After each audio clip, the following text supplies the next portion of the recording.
Welcome to our first reading from the book, The Ministry of Healing. Let us begin. Chapter 1, Our Example. Our Lord Jesus Christ came to this world as the unwearied servant of man's necessity. He took our infirmities and bare our sicknesses, that he might minister to every need of humanity. Matthew chapter 8, verse 17. The burden of disease and wretchedness and sin he came to remove. It was his mission to bring to men complete restoration.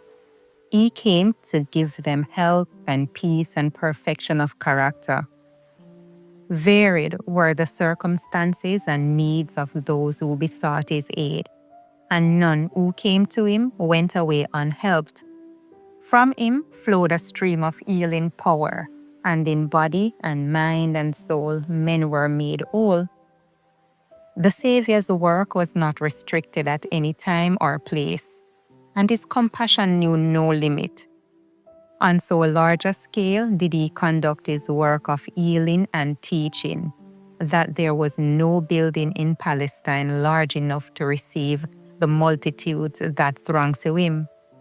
On the green hill slopes of Galilee, in the thoroughfares of travel, by the seashore, in the synagogues, and in every other place where the sick could be brought to him, was to be found his hospital. In every city, every town, every village through which he passed, he laid his hands upon the afflicted ones and healed them.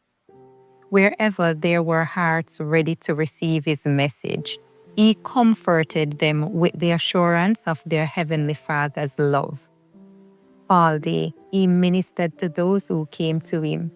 In the evening, he gave attention to such as through the day must toil to earn a pittance for the support of their families.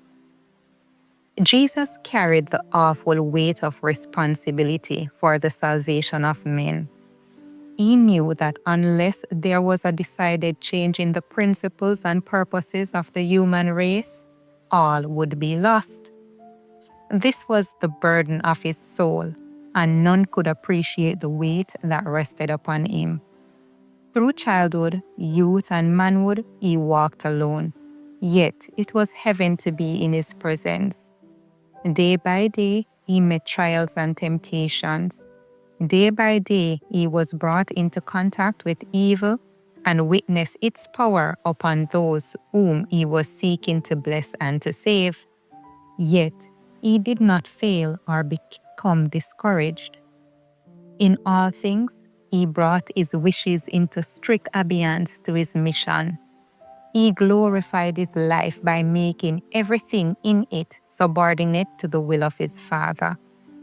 When in his youth, his mother, finding him in the school of the rabbis, said, "Son, why hast thou thus dealt with us?"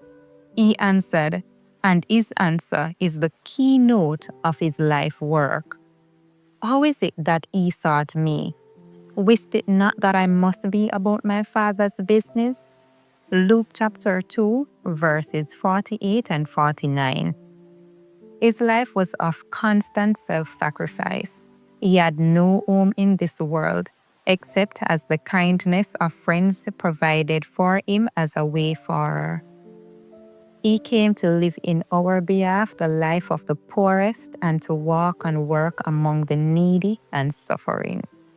Unrecognized and unhonored, he walked in and out among the people for whom he had done so much.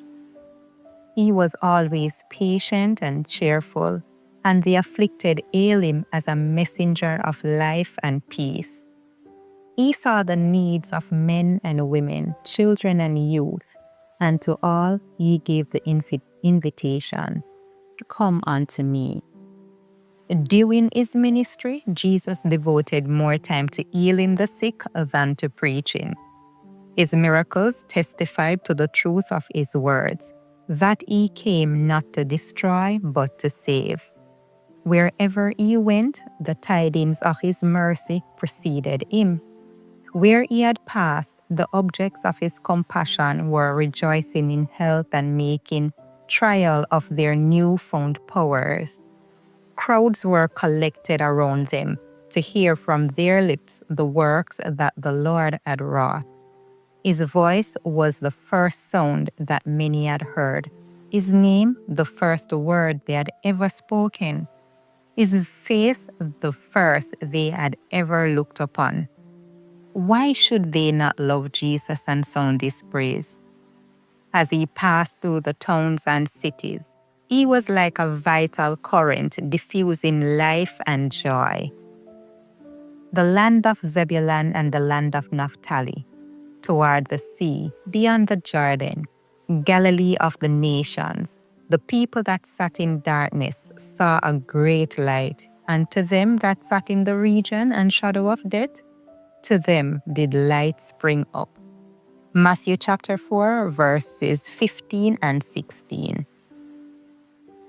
The Savior made each work of healing an occasion for implanting divine principles in the mind and soul. You see, this was the purpose of his work. He imparted earthly blessings that he might incline the hearts of men to receive the gospel of his grace. Christ might have occupied the highest place among the teachers of the Jewish nation, but he preferred rather to take the gospel to the poor. He went from place to place that those in the highways and byways might hear the words of truth. By the sea, on the mountainside, in the streets of the city, in the synagogue, his voice was heard explaining the scriptures. Often, he taught in the utter court of the temple that the Gentiles might hear his words. So unlike the explanations of the scripture given by the scribes and Pharisees was Christ's teaching, that the attention of the people was arrested. The rabbis dwelt upon tradition, upon human theory and speculation. Often that which men had taught and written about the scripture was put in place of the scripture itself. The subject of Christ's teaching was the word of God. He met questioners with a plain, "It is written." What saith the scripture? How readest thou? At every opportunity, when an interest was awakened by either friend or foe, he presented the word. With clearness and power, he proclaimed the gospel message. His words shed a flood of light on the teachings of patriarchs and prophets, and the scriptures came to men as a new revelation. You see, never before had his hearers perceived in the word of God such depth of meaning.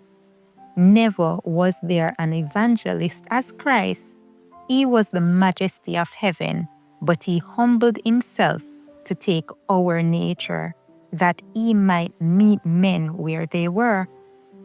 To all people, rich and poor, free and bond, Christ, the messenger of the covenant, brought the tidings of salvation. His fame as the great healer spread throughout Palestine. The sick came to the places through which he would pass, that they might call on him for help. Thither, too, came many anxious to hear his words and to receive a touch of his hands. Thus he went from city to city, from town to town, preaching the gospel and healing the sick, the King of glory in the lowly grab of humanity. We will stop here for now, but thank you for joining me today for this reading from the book, The Ministry of Healing. I pray that the words we've shared bring comfort, strength, and a deeper trust in Christ, the great physician of our souls. If this message has been a blessing, I invite you to continue this journey with us by subscribing to Three Angels End Time Ministry. Together, we'll keep growing in faith, in health, and in the hope of Christ's soon return. Until next time, may God's peace and healing presence be with you always.